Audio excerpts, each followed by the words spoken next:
In today's video, we're going to talk about how to make a brand aesthetic that people actually like and how to world build around your brand visually and tie it all together in a modern way. I'm going to be sharing my workflow in Milanote for my brand and for client projects.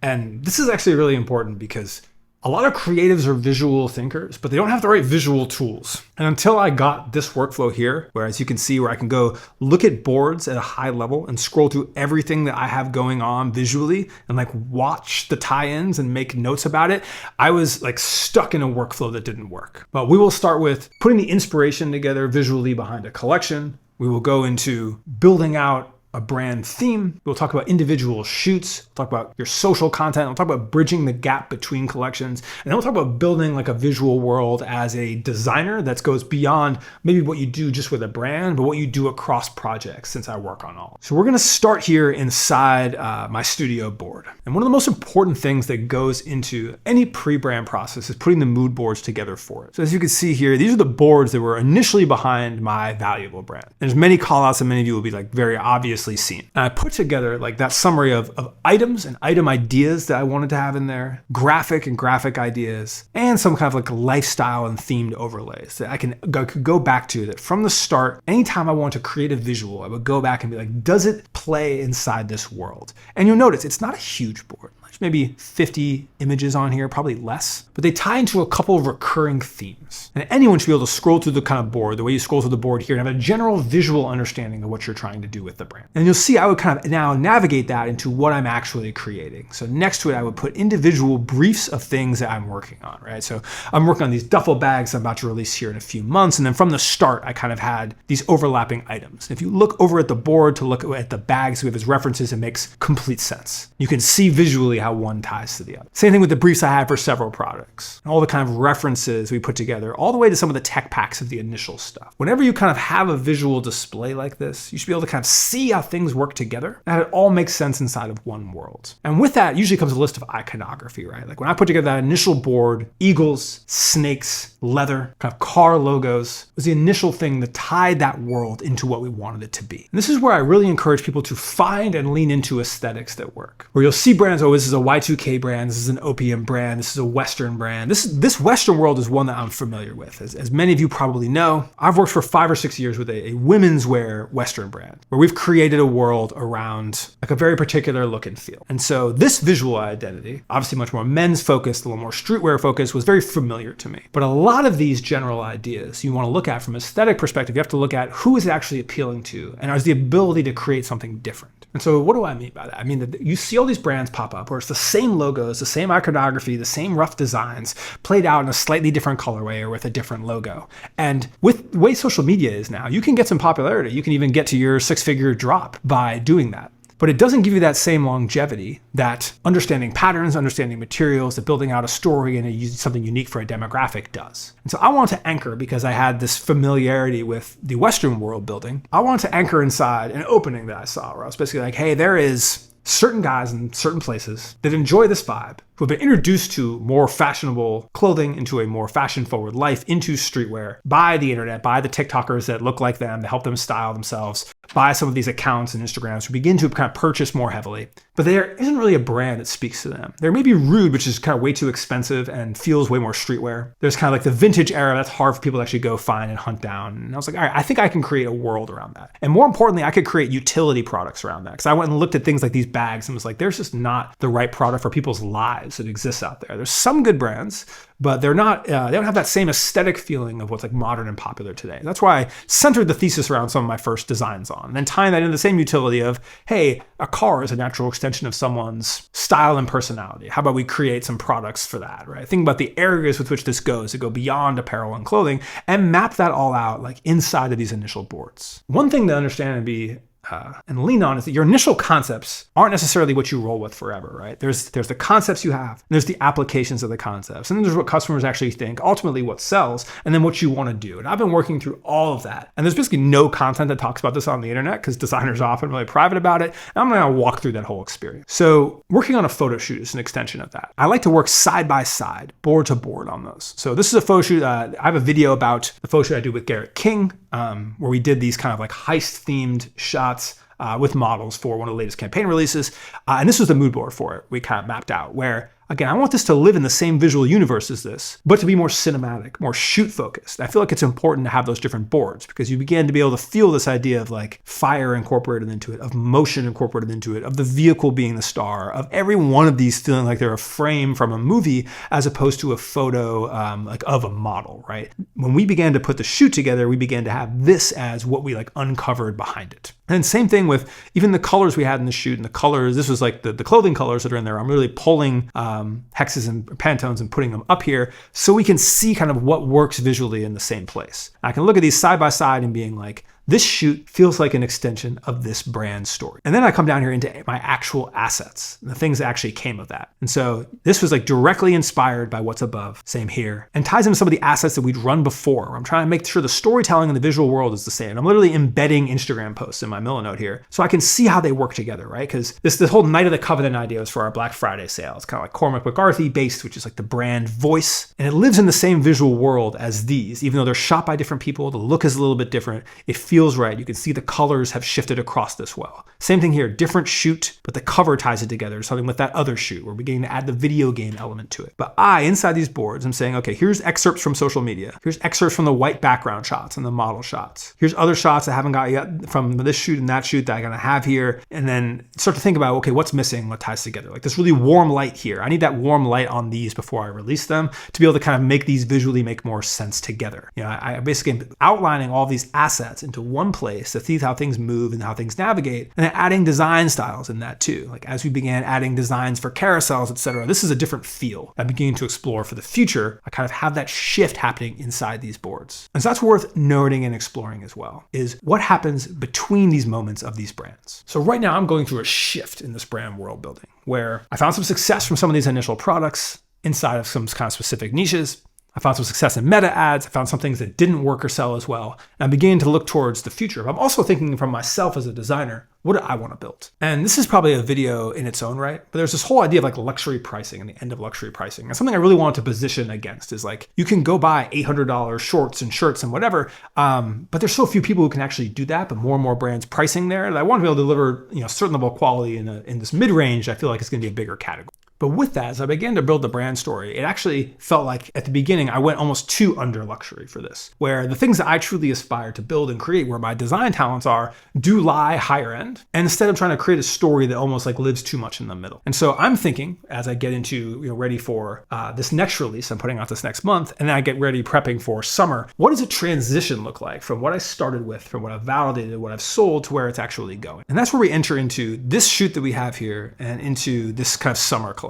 So I'm getting ready to release for summer. We've designed bags for it. I have a bunch of kind of samples, some like newer things coming, redoing some of my popular items like these beach pants that I have. And I've kind of put together a board that I feel like lives in a similar visual world, but is elevating it a bit, is moving it a bit more towards summer, where I want to be able to connect the dots between the more vintage beach feel and the more vintage race feel and like have it make sense. And then in the middle here, I have this shoot that we're about to do, where I want to bridge the gap between what we did in this last shoot and getting to this next world while I release a bunch of these products. And this is, again, the power of having all of this next to each other is you can begin to see what all of this looks like. Because I'm tying all of this together, right? Because like over here at the same time, I'm also configuring my visual world, right? So right now you see me recording here in front of this. This setup here has no visual tie-in to what I do with my brand. And I'm also at the same time redoing my house as a creative space. And I want that to have a visual tie-in to the brand. So I'm actually literally laying out in the mood board what our plan is for my home, to be like, okay, where does that overlap? Can I shoot content for the brand inside that? Can these stories kind of align? And the answer is like, they don't really yet. But that's the things that you're able to hack out on a board, because what there isn't just enough conversation about is you have your brand story, you have your individual shoots, you have where your brand wants to go, and then you have the environments you create in, whether that's with photographers or studios or your office space or where you shoot as a creator. And eventually I want all of these to kind of be synonymous. Because one of my goals this year is to have my brand not feel fully separate, which it basically is now, have it feel more aligned with where I am as a creator, since I'm a very primary driver of it. And so all this happens like here inside this space, and then ties into what we're doing with product. Like I'm working through these new duffels here. This is one of the duffels I did for Fermat. I'm looking at the colorways and where that kind of plays in. I'm looking at these products like as they get released and the colorways and things that look there and how that could work on it. And I'm literally tying the releases and what those look like to what I'm thinking about for my space to what I'm thinking about for like the future. And one of the directions I have for the future I'm outlining here, where as I think about where the products go, I want to leave these initial colorways, right? Where you saw, hey, it's red, it's cream, and I want to build into these greens, these blues. I want to build into more technical garments. I want to build into more bags and accessories, into more texture inside of the clothes, now that I see that there's a positive response to that. And having this mapped out this far, where this is basically fall next year, ideally I'd be mapped into early 26, but we're not, because the brand is like new and still finding its groove. Like all of that's happening like here inside these boards. So I'm going to talk a bit about how I did this in Milanote. Then I'm actually going to show some of like the garments that are tying this together. And then I'm going to talk about my client workflows and the client story inside this as well. So as you've seen throughout this video, I use Milanote to organize my brand workflow, and they graciously agreed to partner on this video.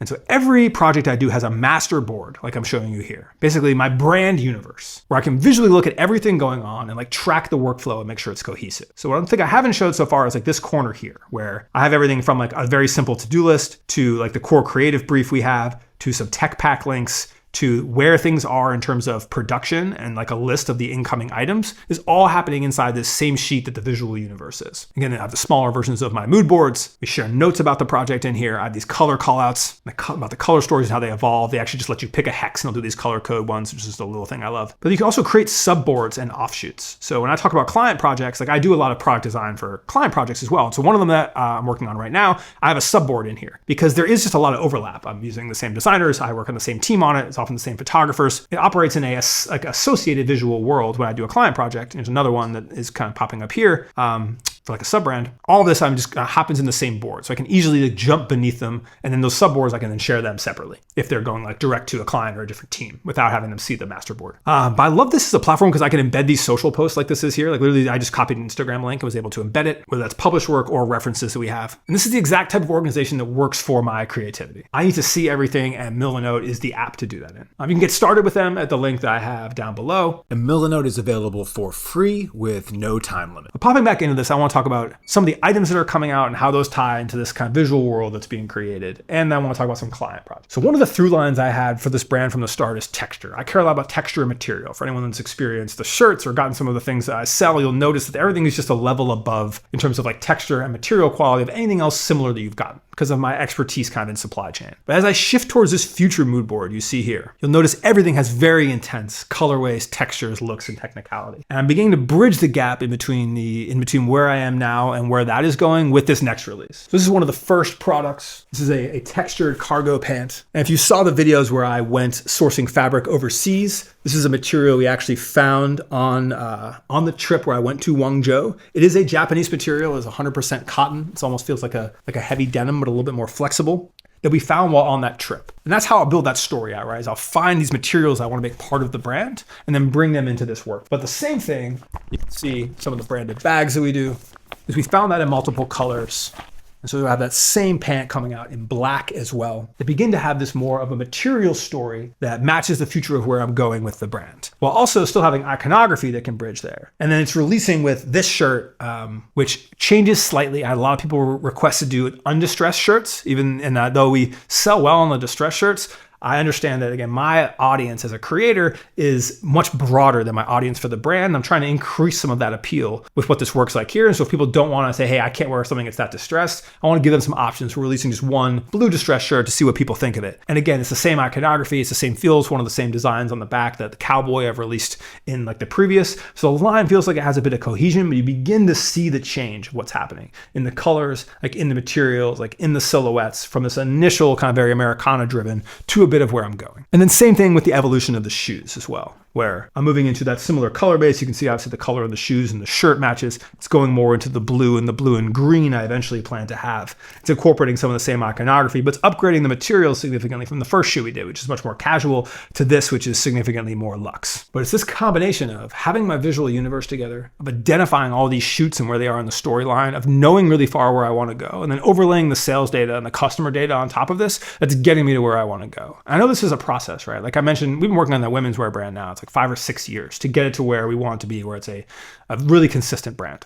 And on that, like I'm very focused on the ad and like email, like funnel and sales, like on that brand. So I'm very much in the what products sell, what are the assets that sell them. And I think it's going to take an equally long journey as what I'm doing here. But now I at least have more background and expertise inside of understanding from the data, like what does this mean? What should we test? kind of what works well together. Now let's talk about client projects too, because all of this is, while this is a brand, this is a extension of my creator work, of my creativity, something I'm trying to create. It's an overlap between my identity and work. I still design for a lot of other people, and I still work on a lot of other projects. And all of those things, when you begin to think of yourself as a creative, as a designer, as a personality, like have an impact. And how they tie together is important to think of your work holistically, because I want people eventually to be like, see something and be like, hey, was that Oren? And when we did the Fermat drop, people were like immediately were like, hey, did you do this? Because they knew the things that I like and enjoy, and the quality of some of the stuff and the look of some of the hoodies and the washes I've mentioned. They begin to see it. The iconography ties into stuff that makes sense visually for me.